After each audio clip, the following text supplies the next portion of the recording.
Az EFOP /1.2.17/2017/00/00088-as azonosító számú Kalocsai Család és Karrierpont programjainak megvalósítását is megnehezítette a jelenlegi pandémiás helyzet.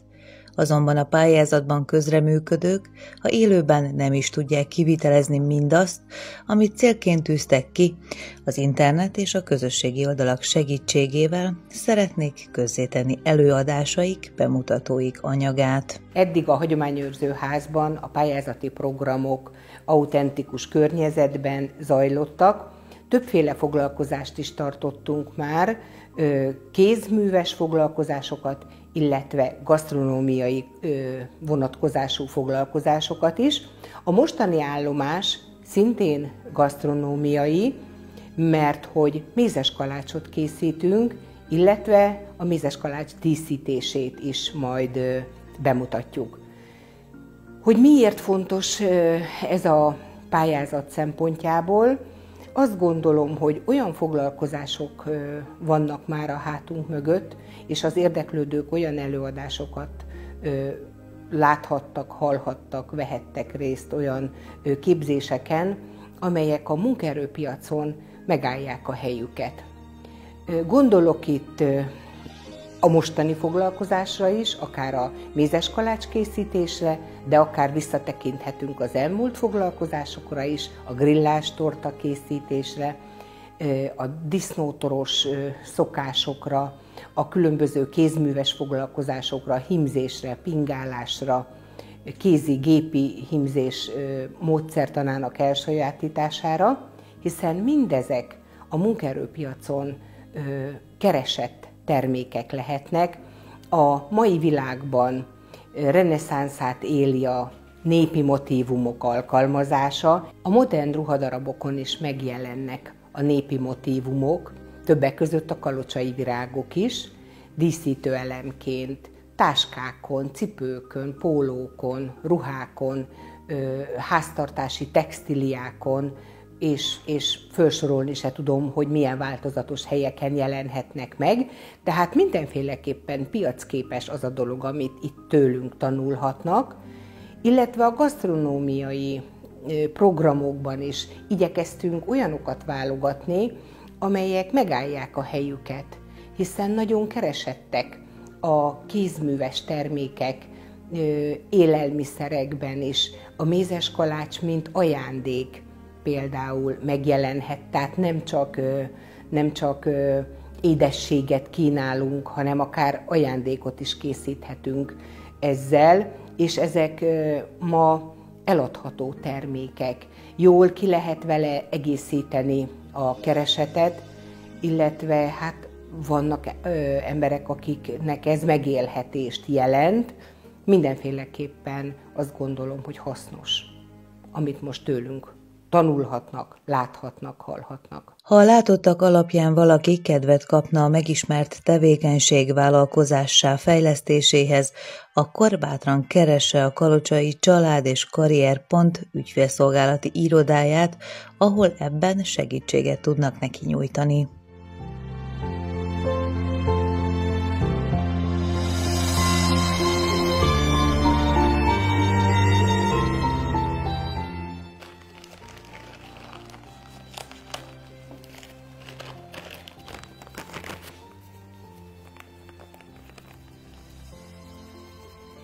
A 2 tojás fehérjéhez 32 deka cukrot rakok, és egy mokkáskanálnyi ecetet.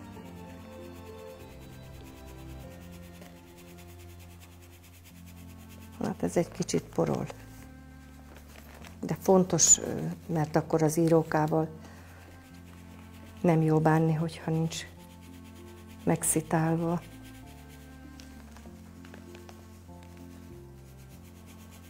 Ugye 320 g kell bele.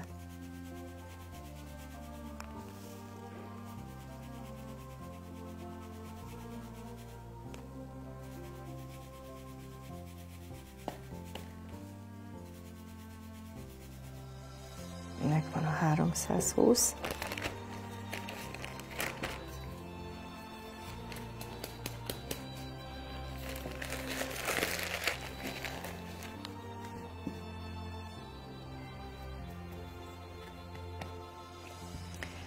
habüstbe beleöntöm a 2 tojás fehérjét, a sárgájával lemázoltam a tésztát, a 2 tojás fehérjével, meg a 320 g porcukorral és egy kis kanálka ecettel mázat készítünk.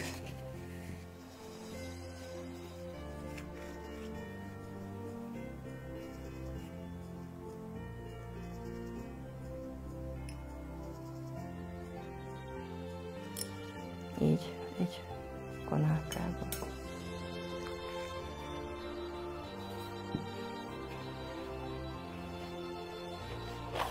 Hát egy kicsit közel van ez a kanóz, de hát ha így jó, akkor ez ilyen szépen.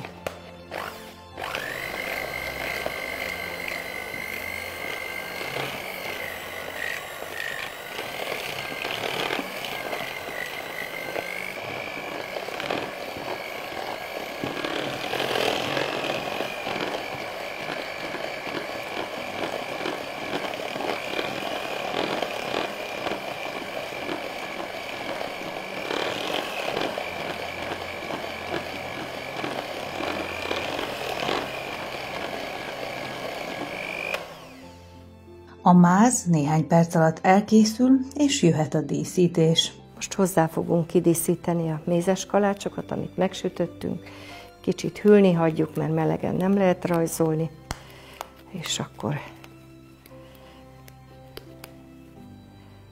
varázslatos illata van, amikor sül.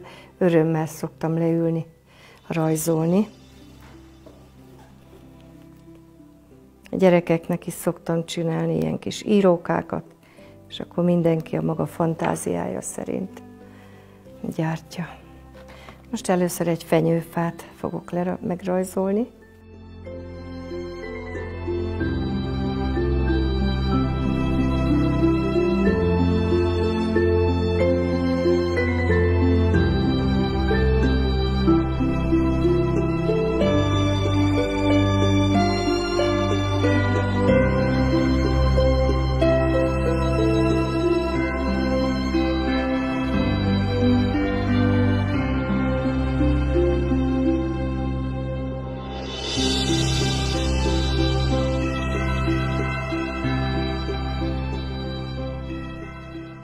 Lehet kapni ételfestékeket, színes cukorkákat, mazsolával, aszalgyümölccsel, magvakkal, mindennel lehet díszíteni. Mivel a méz drága volt, csak ünnepekkor készítettek belőle süteményt. Az 1200-as évektől vallásos tárgyú figurákat, életképeket ábrázoló mézes kalácsokat készítettek. Később mézesbábos céhek alakultak ki, amelyek díszítéseket készítettek a süteményekre, így azok kedvelt ajándékká váltak. Az édesség hamar meghódította elsőként Németországot és Angliát, de a 12. századra már a skandináv országokban is előszeretettel fogyasztották.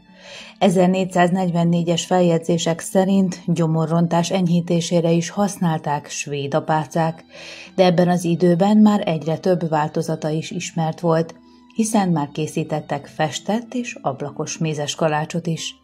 Úgy tartják, hogy az Árpád-házi királyok idején a saját méhészettel rendelkező kolostorokban, később az azok körül kialakult településeken készítettek viaszfigurákat, mézes italokat és mézes süteményeket.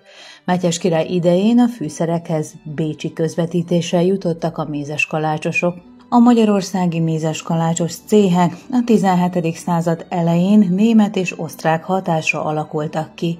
Felvetések szerint az első magyarországi mézes kalácsos céhet 1619-ben alapították Pozsonyban. A 17. században Pozsony mellett már Kassa is mézes kalácsos központnak számított, de ide sorolható Besztercebánya, Bártfa, Lőcse és Nagyszombat is.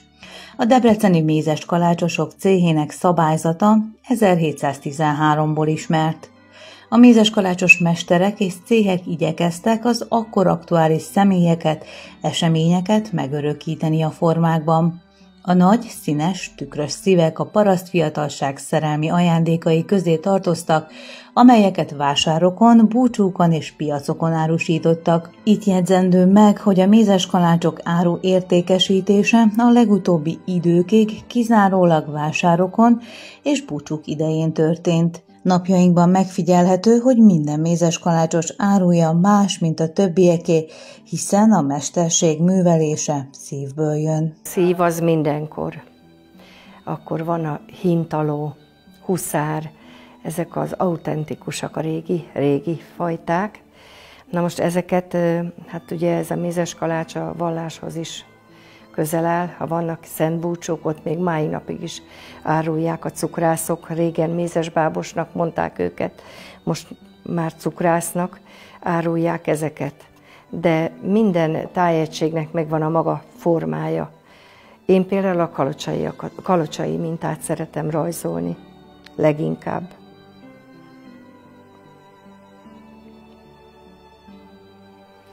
Hát sajnos ilyen van, mert a porcukor is nem mindegyik fajta jó. Van, amelyiket többször át kell szitálni, és nem sikerül az írókával olyanra, amit elképzelek.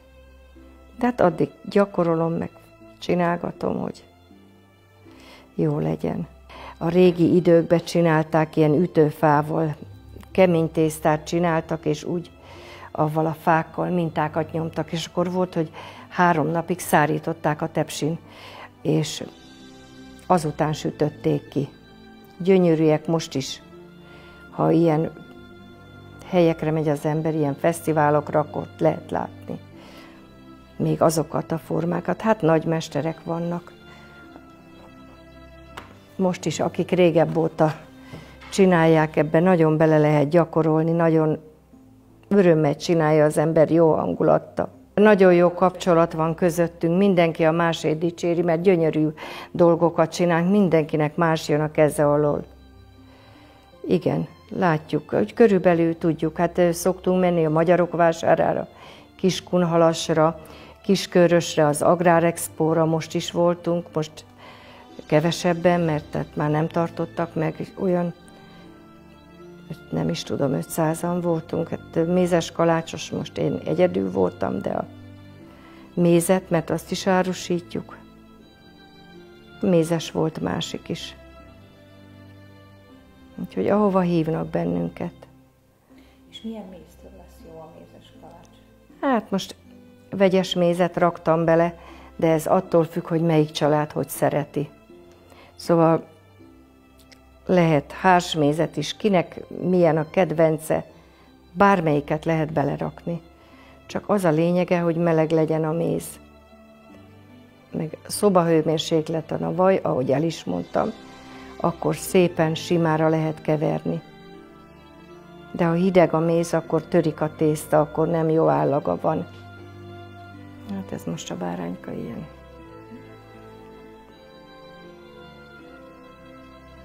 A kis farkincája.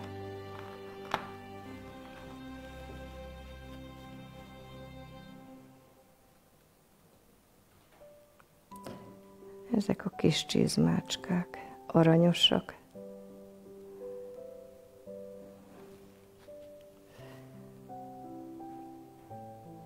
Hát azért, hogyha valaki rendelésre csináltat, lagzikra szoktak csináltatni ilyen asztalra ilyen kis szívecskéket, ráíratják a nevüket. Az is nagyon érdekes, az most fölkapott.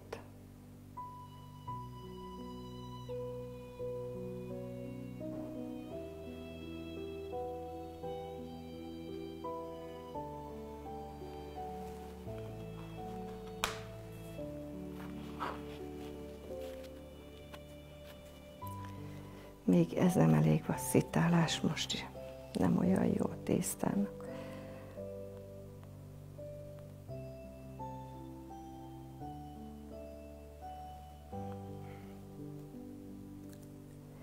Aztán, ha valamerre járok, és látok mézeskalácsot, és nagyon tetszik, akkor szoktam vásárolni.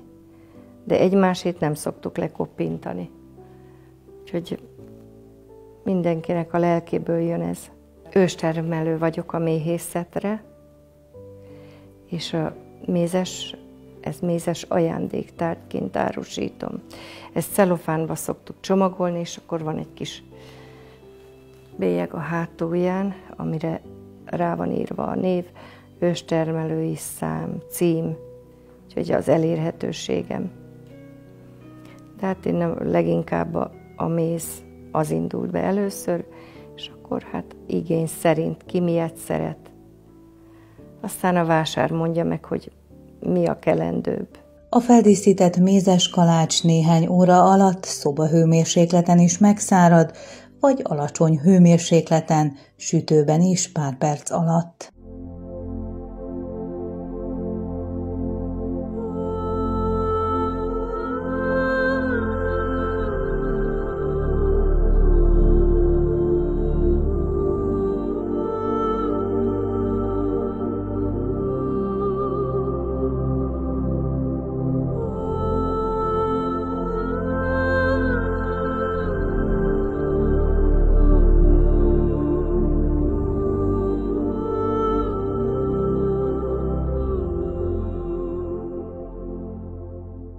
Készült Magyarország kormánya megbízásából az Európai Unió támogatásával.